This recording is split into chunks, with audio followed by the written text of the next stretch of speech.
Good evening. You're either watching or listening to Redwood Wonk. My name is Eric Kirk. I'm with Dave Frank. We are talking national news of the day. There is so much to talk about. We're going to get right into it. First, we're going to talk. There is a cold civil war, although it's starting to heat up a bit within the Republican Party. Just as the Republican Party has been almost certain to retake Congress in the midterm elections, historically, they should do it in most midterm elections. The party that is not in power in the White House in the first term after they take the White House, it tends to lose seats in the House. It's razor thin. They should have no problem doing it, but the last presidential election was no ordinary presidential election, and this is no ordinary midterm.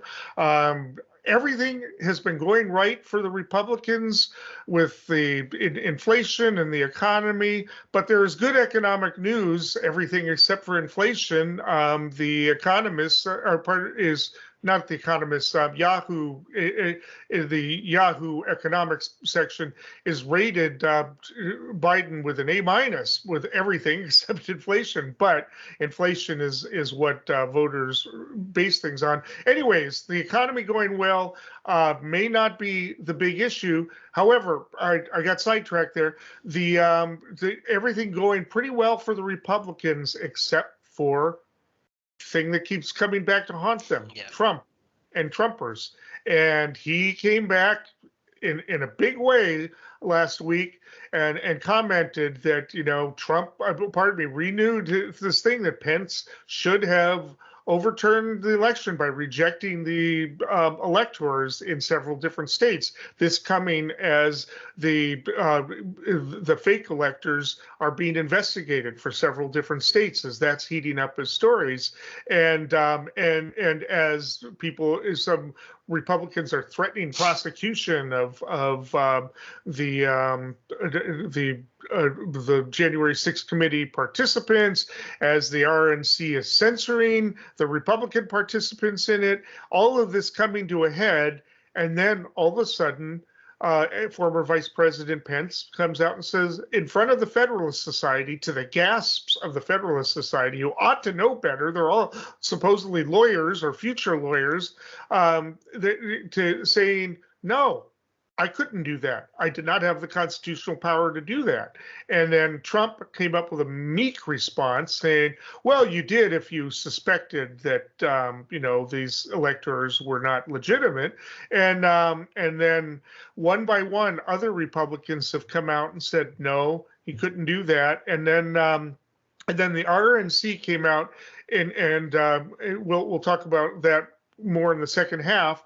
But there's the Cold War between Pence and Trump started, and then as of yesterday, I think we're going to have to kind of combine things because it's all gotten combined. Mitch McConnell basically said that rebuked the RNC for its language, not so much even just for the fact that it came out and censored the two Republican participants in the in the January 6th committee, but because it also referenced the January 6th events as legitimate political discourse. And that has, of course, horrified people, including Republicans. And Mitch McConnell came out and said, no, it wasn't. It was a violent insurrection. He used the term insurrection in an attempt to block a legitimate, peaceful transfer of power of a legitimate, certified election. And that is a complete shutting down of Trump right there. Trump responded today, well, old crow Mitch. I'm going to let you come in here, Dave. Okay. There's so much more, but I'm going to let you come in and comment. Yeah, so you've laid a lot of cards on the table here. I think that the first piece of this that is of import is that really within just a 4-day period, we had Pence, like you said, speak to the Federalist Society and finally say out loud that, look, this Green Bay sweep plan that y'all had, meaning Trump and his inner circle and his the rings that went outside of that to include some members of Congress on the Republican side, that plan you guys had to just kind of overwhelm the voter certification process, and then have Pence be, to a certain extent, the key guy to put the ball over the yard line, to keep the metaphor going. If Pence did in fact reject a core set of, we talked about 5 states, I think it was Wisconsin, Michigan, Pennsylvania, Nevada, Georgia. I think those are the core. There might be in Arizona, maybe. There's just 6 states in play or so. Mm-hmm. But anyway, the idea was that that Pence had that power, and that therefore they would not have a peaceful transition of power. That was their end game. Pence came out and said that's not something that the vice president can do. And I think that this is important to stress, because I heard several Republicans leading up in the past couple of weeks kind of hint that that's something that they supported. I think that gave Pence the ability to come out and say it and kind of, basically put the flag in the ground here, because basically just play this out. If Pence had that power last election, then Kamala Harris has that power this election. Right. And then you would never have, Democrats would win every presidential race going forward, because they currently have it. And they could just never let it happen until there was some awful division in our country. You've called it a cold civil war within the Republican Party. I think it would escalate immensely. So I think that's the first piece of what you talked about, and I'll just toss one back to you here.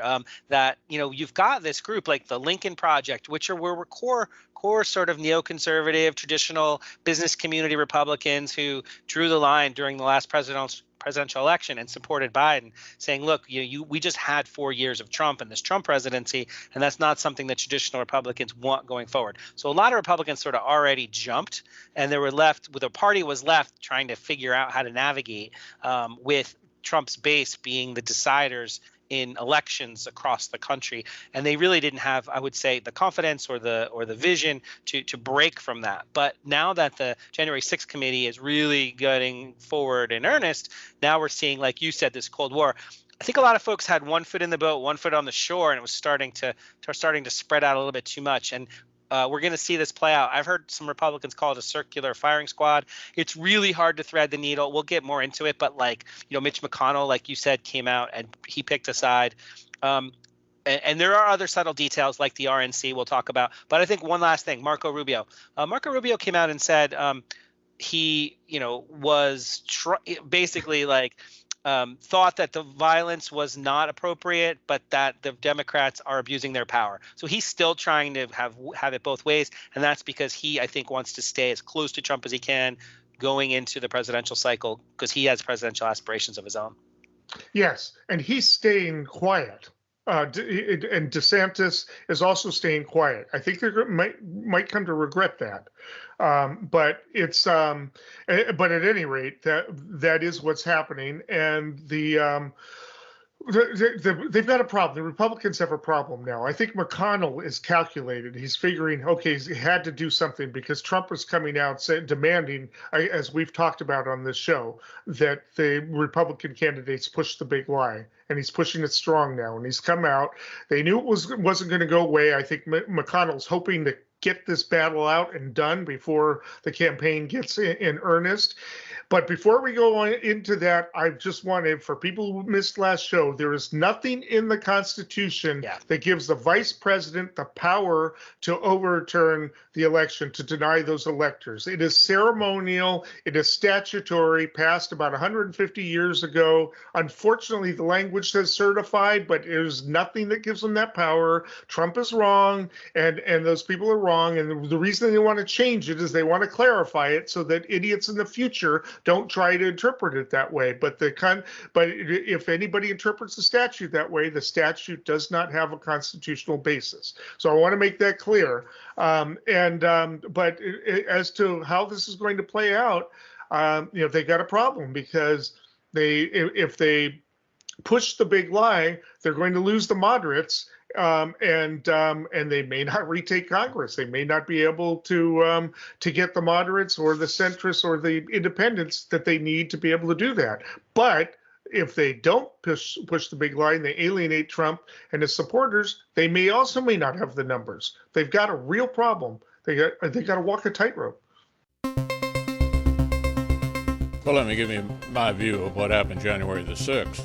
It was a violent insurrection for the purpose of trying to prevent the peaceful transfer of power after a legitimately certified election from one administration to the next. That's what it was.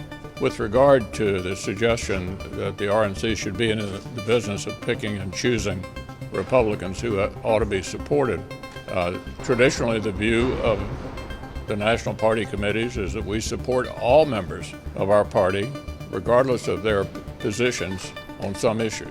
The issue is whether or not the RNC should be sort of singling out members of our party who may have different views from the majority. That's not the job of the RNC.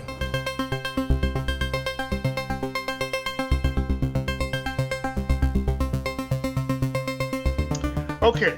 We're going to kind of continue the discussion. We wanted to dedicate this section to the RNC statement. The RNC censure was to basically censure Lynn Cheney and Kinzinger, who is not running for re-election in Illinois, partly because the gerrymander of the Democrats there aren't allowing for him to be able to have a district that he can win in, but also because the Republicans just don't like him at this point. For their participation in the January 6th committee, which is going hot and heavy, as we'll talk about in another segment. But it used really strange language saying, well, they're oppressing regular, they didn't say oppress, but they're going after regular people for legitimate political discourse. And everybody is like saying legitimate political discourse. And as we discussed in the last segment, Mitch McConnell came out and said it wasn't legitimate political discourse, as the Democrats have been saying. McDaniel pushed back today and said, this is the media misrepresenting it. We weren't talking about the violence. We were talking about the people who were peacefully protesting. Well, the January 6th Commission isn't investigating people who were peacefully protesting. They're investigating the people who stormed the Capitol, the violent people. So that, is a real, a false statement. She has got herself in a little bit of trouble here because she's going against the mainstream of the party right now. Although McConnell said, I still have confidence in her. She happens to be Romney's niece after Romney criticized the campaign. But meanwhile, Hawley is doubling down. He's saying they're all wrong. Trump is right, blah, blah, blah. And, and others are still doubling down. But DeSantis is staying out of it. He's a coward. I'm sorry. He's staying out of it. And people who are sort of threading the line back and forth are other senators, and we'll see how they fall in line one way or another, saying, well, you better be friendly to Trump, or I may not vote for you. And so McConnell's not taking any of that seriously, he said today. Anyway, Dave. Yeah, so you mentioned a few of the folks like Hawley, who's also got presidential ambitions of his own. He's picking the Trump lane for now. It's closest to sort of his brand, and where he sees the biggest voter support, the largest base of voter support for Republicans. But so we talked, I didn't quite finish my thought in the last segment, but we talked about that tightrope that these folks have to walk. And so, just trying to hear if they have some justifiable reason for saying that it was legitimate peaceful protest, political protest. Some of the Republicans on the committee who actually voted for this, because I think it was unanimous, what they are saying is that, look, this was not in the preliminary language that we discussed. And sort of in the 11th hour at 1 a.m., the language transitioned. So they're trying to back off a little bit and saying, what we had in mind, air quotes, what we had in mind was that these people who are put up as electors from these states. So part of this Green Bay sweep thing was that these Republican electors were going to be presented to Pence as an alternative slate so that he had the power, if necessary, to sort of push through Republican state electors from say Michigan, and Michigan's the one that comes to mind. I think Wisconsin, I think Pennsylvania, I think the others too, but certainly Michigan.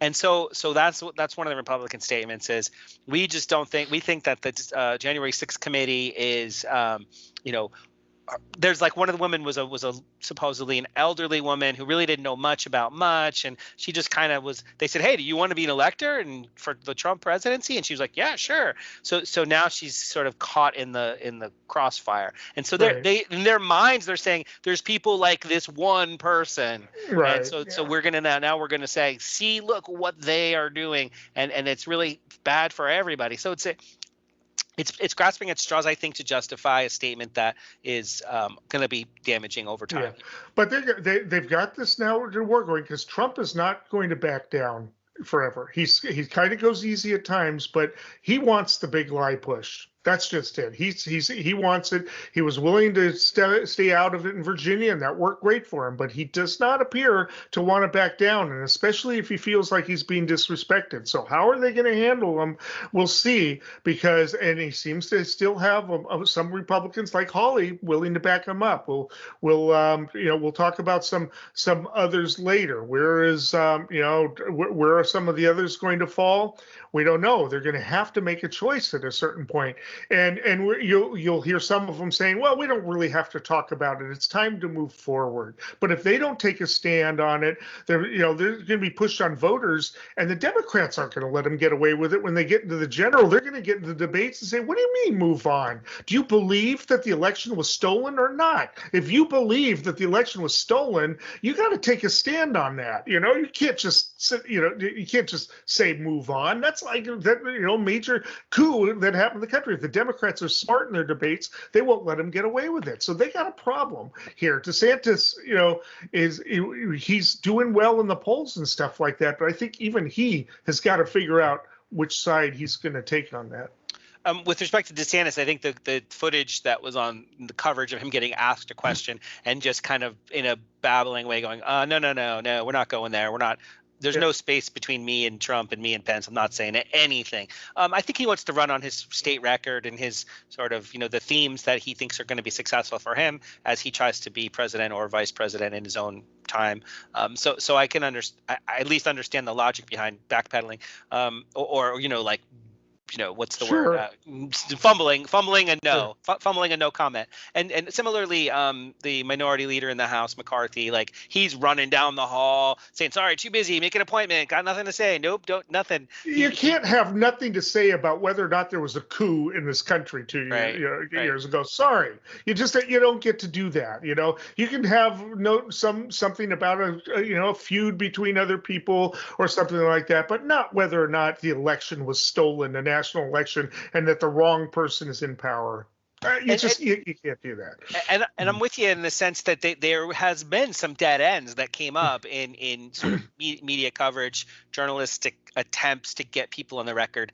And you're hearing people say, a variety of folks across the country over the last few weeks and months saying things like, well, the truth about the election is that there are some uncertainties and we just really didn't get a chance to investigate. And then people push back and say, okay, well, you guys had the way the system works in America is you go to court and you make your case and you try to get an intervention from judges, and you guys did that and you lost every case, sometimes with prejudice, not censure but condemnation, critical responses from judges, and some of them Republican judges and some of them Trump appointed judges. So but that was sort of a dead end. So now they kind of they have to pivot. And I think the clock has sort of worked to their advantage a little bit in the sense that the primary season is now and here upon us. Yeah. And really they just like I call it this team building exercise where they really just need to keep the herding the cats and keeping, the catnip flowing and getting people agitated and worked up and on focus. And that playing out the clock thing is something that they think is a winning strategy. We'll see. If Trump would play ball, they could probably get away with it. If Trump would let it go, they could probably get away with it. But Trump isn't letting it go. He wants them to push the big lie because that's his whole issue. A month ago, he was talking about the great stuff he did for the vaccines. That would have worked great. Right? He could have, they could have gone on that, but he's back on the big lie. He cannot let it go. That's what happens when you push a sociopath into power like that and you help him with that. You backed him, you're stuck with him, and they've got a problem. We will we'll talk more about that. Obviously, it's going to go on. It's not going to end. We'll be talking about it all year. I, Richard Billhouse Nixon, do solemnly swear. I, Gerald R. Ford, do solemnly swear. I, Jimmy Carter, do solemnly swear. I, Ronald Reagan, do solemnly swear. I, George Herbert Walker Bush, do solemnly swear. I, William Jefferson Clinton, do solemnly swear. I, George Walker Bush, do solemnly swear. I, Barack Hussein Obama, do solemnly swear. I, Donald John Trump, do solemnly swear. I, Joseph Robinette Biden Jr., do solemnly swear. So help me God. Well, speaking of that, Democrats' game plan. Well, they've obviously going to have a game plan. They have a luxury now. They don't have to emphasize Trump. You know, they've blown it a few times by emphasizing Trump, but it looks like they're content to let Trump emphasize Trump at this point. But you know, we've heard about what the Republicans are going to do. They're going to do critical race theory. That might have kind of been blunted by the whole mouse thing and a few other things that are going on. We'll see. And inflation, we'll see what happens with inflation. We don't know. You know, economists, the same economists who said it was transitory are now saying it's going to go into 2023. Nobody knows what it's going to do really. But you know, but with really good news coming out about the economy overall. Not only did they have really good jobs numbers, which was really interesting because Thursday night some really bad news came out. Private sector showed a 300,000 loss in jobs. And the ADP data. Yeah. And Fox News, they were giddy about it. They were like speculating, well, is Biden going to blame the lack of vaccines, blah, blah, blah. And then when it came out, I swear they looked depressed. I mean, they were really having a hard time. They had to get their stuff up. Well, 40% of the people are depressed about the economy. They had to get out the bad news as they could. It's really weird over there. But Eric, not to interrupt your train of thought, but just so people know, when the Labor Department's numbers came out for January, they also revised November and December up. Exactly. So it ended up being like record job creation for last year. 600,000 for December and 500,000 over 500,000 for November. Yeah, and which means that January will probably be revised up later too, because everything's being delayed because of pandemic issues in terms of the reporting. They are in a record break. I think it's the biggest expansion in 50 years or something like that. I mean, this is incredible that what's happening, and that's probably part of what's fueling inflation. Wages going up and a lot happening. It's kind of good news in that way, and on top of it, what might help curb inflation is people at the top of the wage level are retiring, and that might actually help keep it in a little bit of check. They just have to, you know, get the supply line taken care of and all of that. So it's anyways, this has come out, and there's a lot of pressure on them. Read the mask mandates. There's talks about, they're saying this numbers are still high, but there's talks about CDC lifting the mask mandates and the rest. And but what the Democrats want to push is the return to normalcy. Happy days are here again, you know, to that as their theme, and hope as we go into summer, there'll be fewer and fewer of these things, and hope that a new variant doesn't come in. Omicron may have done them a big favor because it's kind of taken over. It's less severe. Not as many people are dying right now. The cases are dropping off in a lot of parts of the country. Well, and that they want that to be their theme. They're gambling on it. Dave? Yeah, interestingly, right now we're at a point where both the political strategists and the economic analysts are pointing to the narrative as like the thing that's really what we're going to see how this all plays out. So controlling the narrative is really important. And from, you know, you frame this topic as, you know, the Democrats, what's their campaign, what's their game plan, this return to normalcy. I've seen people, you know, spokespeople for at various levels of Democratic Party say they need to make the case that their principles and their approach to governance is what's best for American families. Talk about how, you know, children are lifted out of poverty because of the, you know, the pandemic relief efforts that were put in place, that COVID was, while sort of mismanaged haphazardly, intermittently, and people are frustrated and upset about it, that in fact we can see some light, that you said, like Omicron is now gotten so many people infected so quickly that now they're talking about in states like New York, Massachusetts, and California, the big three for and Illinois. Those 4 states are like most Democrats live there. So those states are now saying, well, look, we probably don't need masks anymore, except for frontline workers, maybe schools still, maybe hospitals and nursing homes still. But generally speaking, we are seeing some awareness that the Republican message really was effective about local control in Virginia. So that's one big piece. And then secondarily, they're talking about possibly controlling the narrative by introducing Build Back Better components separately and just picking things that are popular, picking things that might be a couple people on the other side of the aisle so that they're not so beholden to, Manchin and Sinema, among other things.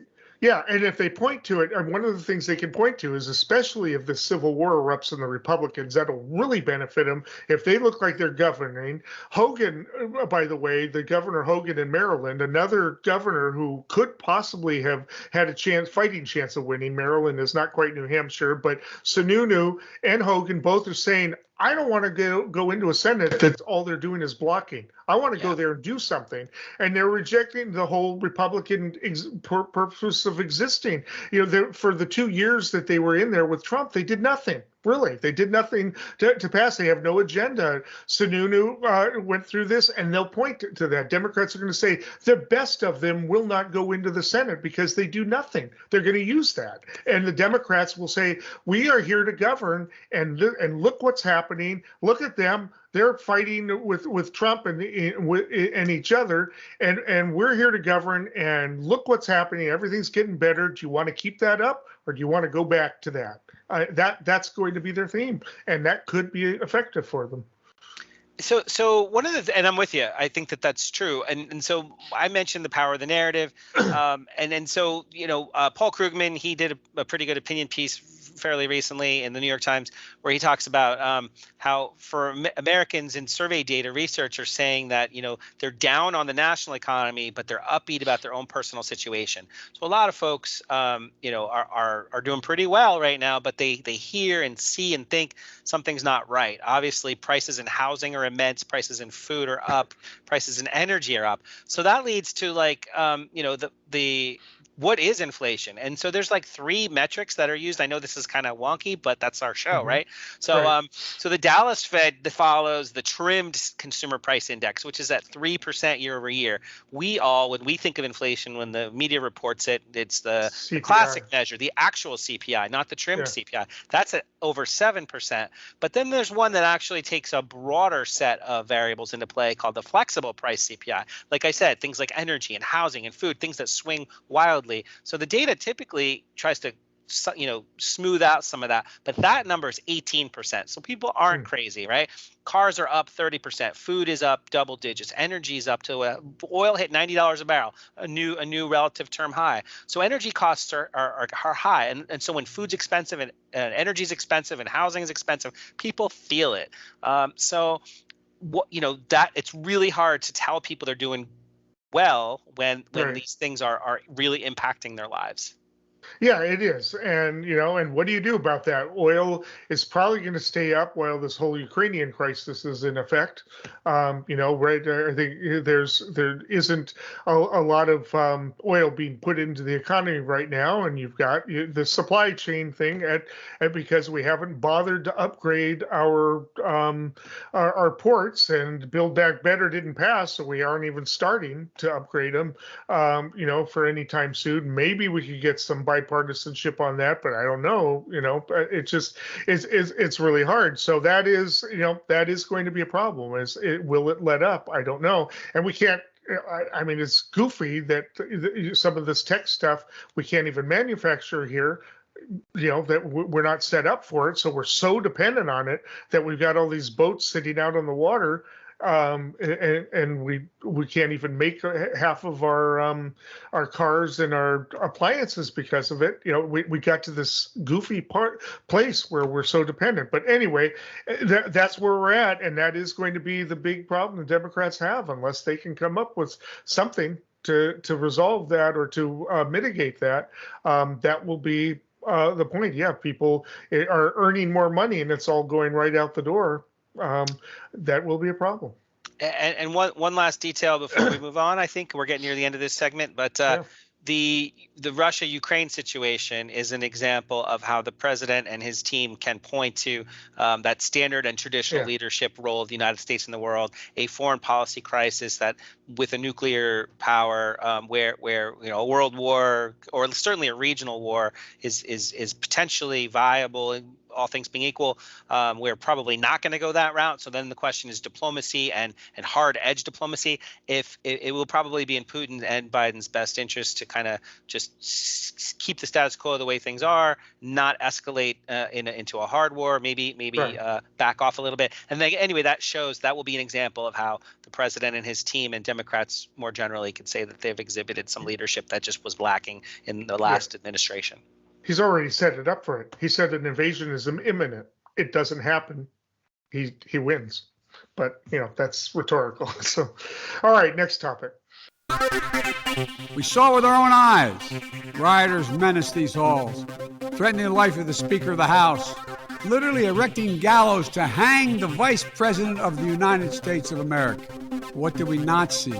We didn't see a former president who had just rallied the mob to attack, sitting in the private dining room off the Oval Office in the White House, watching it all on television and doing nothing. He said that the goal of some Republicans is to, quote, turn the will of the voters into a mere suggestion. And so President Biden goes down the same tragic road taken by President Trump, casting doubt on the reliability of American elections. State the obvious. 1 year ago today, in this sacred place, democracy was attacked. For the first time in our history, the president had not just lost an election, he tried to prevent the peaceful transfer of power. Okay, January 6th committee, a lot going on, a lot of people being interviewed, a lot of Pence aides, a lot of questions about who will be subpoenaed, but they don't have to subpoena the top figures. Nearly 500 people have been interviewed, and they are doing the data mining techniques that prosecutors often use with mobs. Is in that they have subpoenas out for some of the big figures that are refusing to go, and they have the DOJ working on that. But what they do is they go for the low people, the younger people who worked under him, who have all the information but can't afford the lawyers to resist it, so they come and talk, and they've gotten a lot of information, a lot of emails, a lot of documentation, and they're loaded up. I mean, they've got thousands and thousands of papers, and things have been surfacing. A lot of interesting emails, along with what's come from the archives, and they are just busy. And every day we're getting new emails about what happened in terms of those orders. Where it's filling in terms of the orders to seize the machines and the voting machines, which is just mind-boggling, and a lot of other, and about the electors. And apparently there was some coordination from the White House about those fake electors. How much we don't know, but and how much the committee has, we don't know. We only have what they're kind of leaking. So it's really interesting, but they are getting a lot of information. They, probably won't have enough to even try to impeach, and there's no point in trying to impeach because Mitch McConnell will shut it down. They won't get 10 Republicans to be able to do it. They know that, so there's no point to that. The idea is to either hand it off to the DOJ or just issue a report that is just so politically damaging that it creates a narrative that turns things around, both in terms of general politics and within the Republican Party. Dave. Yeah, I think you framed this really well and accurately. One of the key things I think is important here to help frame this is that Liz Cheney is on the committee, and she's known as, according to Michael Schmidt, New York Times journalist, his coverage of this, she's known as the most aggressive person on the committee. She made the case from the beginning that Trump and his allies are going to come after us no matter what we do.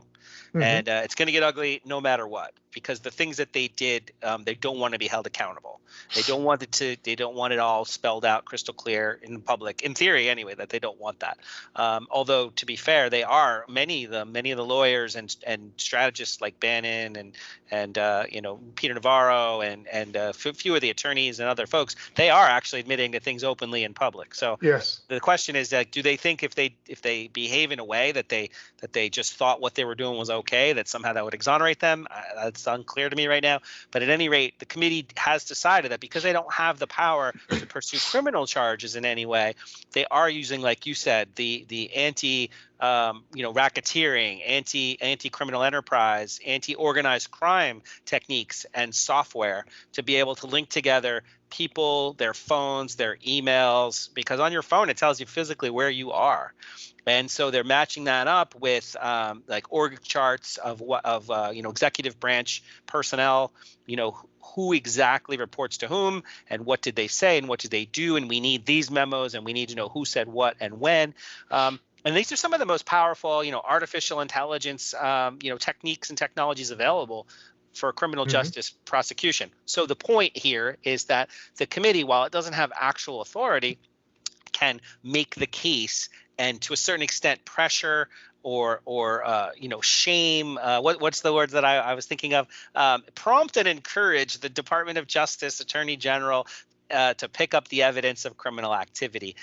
Maybe that happens, maybe that doesn't, but adjudicating this all out in the public and having people comment on it, like you said, that is an election strategy. That is a way certainly for Liz Cheney and her core group of traditional Republicans to try to make some traction and push Trump and his core people out of the box. Exactly. I mean, I think that's the whole idea. They can't count on Merrick Garland. They don't know what he's going to do, or maybe they do. I don't know. And I've also wondered because these Republicans, including Mitch McConnell, have been really kind of quiet up until now. Although he did say something about it'll be interesting what the January 6th committee said. But I'm wondering if his boldness against Trump is timed based on something he's been given. I don't know. We don't know. And so it'll be really interesting to see, what develops. But it's just it seems like there is a lot happening. We just know it out front. I mean, we know what Eastman did in terms of the plan. Exactly. And, we now know that there was at least an order done. Luckily it got into by the time it got to, all these different agencies that they were talking to, there were people there that said, no way, you're crazy. I mean, it went to the Department of Homeland Security, Department of Justice, the different military, whatever. Giuliani actually went to talk to people, even went to talk to, I think, a state agency to do it. He just seemed to be willing to do it. The question is, were laws broken? Weren't they? Or would they have been had it been implemented? I don't know. But and it's really interesting. Apparently, Barr, we talked about a couple weeks ago, was talking to him. He's probably one of the biggest people who's actually talked to him. We don't know how extensive, but no, Mark Short. I mean, we know about it. Pence's exactly chief of staff and the rest. But everybody's saying, well, are they going to call Pence? Why do they have to? They've got everything they need. Why embarrass them? Why do it? They probably their staff probably know more than he knows about what was coming and the rest. They don't need it. He did his part last week already. At this point. Exactly. That it's just so it's and they're pressuring Steve Bannon, probably just the political pressure, but he's not going to say much. He'll probably take the fifth all the time if they get him there. So it's just it's remarkable. It's just there's more and more coming out, and the fact that Lynn Cheney looks like giddy every time she gets up there, she does not look like somebody who's going to lose her race. I mean, she's not acting like that, and her opponent is all in Trump. We'll see what the people of Wyoming do with that. Maybe she doesn't care if she wins her race. Maybe she's got other ambitions. I don't know. I think what Michael Schmidt, the journalist I mentioned from the New York Times, one of the things that I heard him say, which you had said, it's not really clear what prompted McConnell to say what he said when he said it. And so what Schmidt said was, at this point, just think about these key questions. How did this happen? who planned and executed the plan, and what else do we need to know? Right. And so I talked last week about how this is an alleged insurrection conspiracy, which is a crime, right? So that's so the question is, were there insurrectionary acts? Mitch McConnell said there were.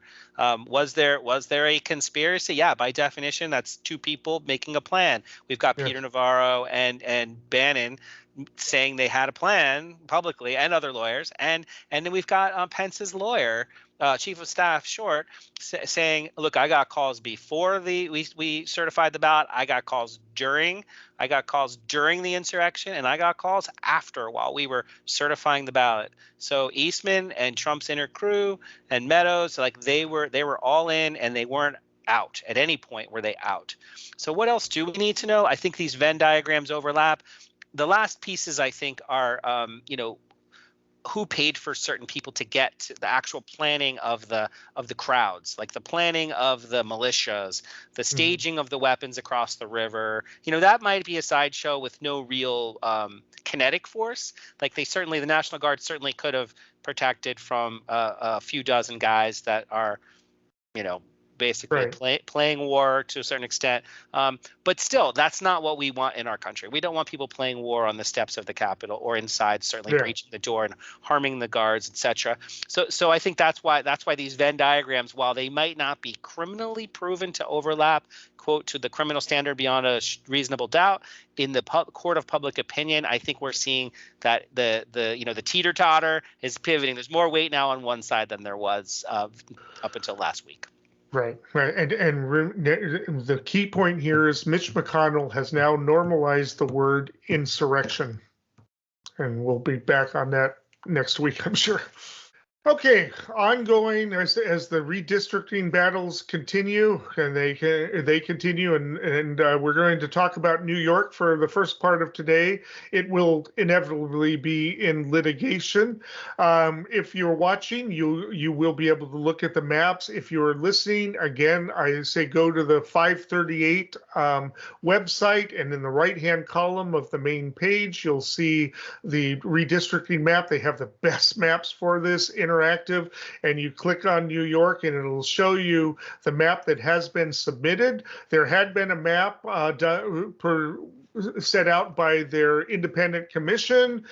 Democrats there said, no way, sorry, we're not going to be neutral this time. The Republicans have gerrymandered in 15 to 16 states, and until there's some type of reform nationally, we're going to squeeze as many Democrats as we can out of this state. So they have turned in and passed a map that will no doubt be in litigation. And if you take a look at it, if you look towards the bottom where New York City is, you'll see it's all blue. And if you recognize where Staten Island is, Staten Island used to be red. There is currently a Republican there. It is not.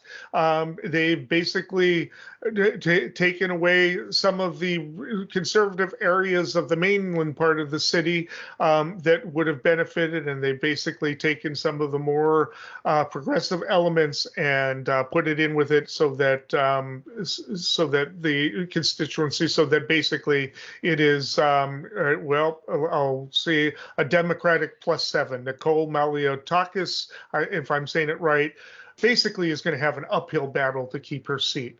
And then you go out, if you look at the old map, if you click old map, you can see that there are two Republicans out on the eastern end of Long Island. If you look at the old map, if you look at the new map, they have a district stretching way in to close to the suburbs of New York City. And then New York's third, if you go up, wraps around up into Windsor to basically take that one apart. And then they cram a bunch of the Republicans down into New York's second. They leave a Republican one there that's R+20, and basically are creating a bunch of Republicans down there. And then if you go up into the New York 23rd up in the under Buffalo, they have put crammed two Republicans into one district there, because New York is one of those states that, relative to other states, didn't gain as much in population, so they lost a district. So basically, they put two in there, and they shored up everybody else and crammed Republican incumbents like Elise Stefanik. She's got a much stronger district now than she did. She's kind of one of the Trump people backing up Trump. So they say, great, you get to be reelected into perpetuity, but they shored up others. And there are some fairly competitive districts. Democrats aren't guaranteed to win them all, particularly the 19th, which is Albany. But anyways, Democrats potentially could gain 3 seats in this, and the Republicans could potentially lose 4 because of the one they're losing. Dave. I think what's most interesting, and thank you, because you're on top of this like with a fine tooth comb, and it makes it a lot easier to understand the way you frame these things. I think what's most interesting is that those 4 remaining Republican districts are all plus 20 or more, so they really did group them. I would say efficiently, but this is that classic gerrymandering here, where while the state loses just 1 overall seat to go from 27 to 26, there's a reduction by 3 Republican lost seats pretty clearly. Plus, there's only two what it's called even or competitive states left. So this is really, it's one of those things where that there is a redistricting commission in place, and they couldn't agree. They had 2 maps they put forward, a Republican and a Democrat. So they couldn't even really work. It was dysfunctional the way it was designed there. And then the state legislature got to choose, and they said, oh, you know what, we're going to choose to make this full throttle maximization. And it's a little disconcerting, I think, for people that want something more fair. It is. Yeah. Yeah, I hope it gets overturned, as long as all the others get overturned too. I mean, it's fine. I mean, I understand why the Democrats are doing it. I mean, it's a turnabout is fair play, but and it's really bad for democracy to be doing this. I mean, that district that stretches, from the eastern part of the island all the way in, that's not a unified community of interest. I know those communities, Seaside and the rest like that. It's not the same community. I mean, It's just, I know them. Staten Island is its own community, and it should be paired up with people that are like-minded on the northern end of the west side there, But this is the way the Republicans have been playing it for 20 years, since Tom DeLay started this in Texas. There's always been gerrymandering, but he took it to such an extreme, and it spread like wildfire. And Democrats in Illinois in 2010 said, no, we don't want to go that way. It'll change. There'll be reform. It didn't happen. And now in Illinois, they said, okay, well, we're going to do it. And this is where it's at. There's got to be a reform. It's got to pass at the national level, I guess, and if that can happen. I don't know what the Constitution will say about it, but this is bad for democracy. Good news for the Democrats in the short term, but bad for democracy in the long haul unless something can be done. It's got to be some type of agreement where all the states agree to pass commissions. We've done a good job in California. I wish it was done a little bit better, but we've done a good job in California of not letting this stuff happen. And I would just say, not to belabor this point, but no one's going to unilaterally disarm. I mean, maybe in California the high ground was taken, but so I'm not no one. But for the most part, if we're talking about New York, no one in New York is going to unilaterally disarm. Right. So that if people really had a priority to make voting and democracy more inclusive and universal, then this would be part of a comprehensive reform, which was on the table, but not negotiated effectively and not implemented, unfortunately. Yeah, what I think states should do is say, okay, we will change if other states equal to our a number of electoral college votes change. right? We will do it when 3 other states, New York saying that are red state, Republican states, agree to do it with us. Set up pacts like that. But anyway, I want to discuss while we have time, Alabama. We talked about how it was rejected by the court, but it got up to the Supreme Court, 5-4 decision to put back the gerrymandered version. The majority is claiming, hey, we don't mean that it's going to hold. We just want to maintain the status quo because we don't want to disrupt this election. Well, they could redo the map in a week, actually. It's a joke. And Roberts wrote one of the dissenting opinions saying, no, you're not maintaining the status quo. You need to find an error in the lower court decision. You've cited no error. This is completely inappropriate. And Kagan wrote a blistering dissent citing shadow courts, which had Kavanaugh screaming again, saying, the shadow court, you're accusing us of being biased, blah, blah, blah. There was no basis for overturning the lower court. They made no error of law. The majority opinion cites no error of law, but it was completely partisan, so it goes back. It would have split that one district into 2, Montgomery in one, Birmingham in the other. But for this election, at least for the coming election, there will only be one Democratic majority, black majority district, and they're saying maybe in fall when we get around to this, we'll uphold the Civil Rights Act. They're saying that, and so. Eric, I know we have just a minute or so left. As a lawyer, can you just explain very briefly, what this shadow decision was? It wasn't a full decision. It was kind of a quick and dirty. It just says we're going to take this up as an issue. We'll discuss it in the fall, and we may or may not overturn it. We're not taking any thing here, but we are overturning the lower court decision as to the temporary order to redo the map now, because we just feel that we need to maintain the status quo. For now, because it could disrupt upcoming elections. And this is this undermines the Voting Rights Act Section 2. Yeah. Yes. And that's important. So we'll pick this up as it goes further. We will pick it up further. A very bad ruling. That's why Roberts was on the side. Anyway, we'll talk about it more next week.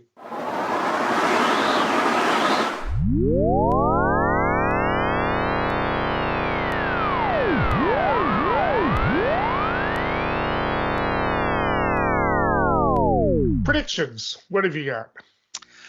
Well, this week I have to acknowledge that my prediction was that the Supreme Court was not going to do what they just did. I thought that the principles at stake were clear, and that the Voting Rights Act Section 2 race-based districts were not legit.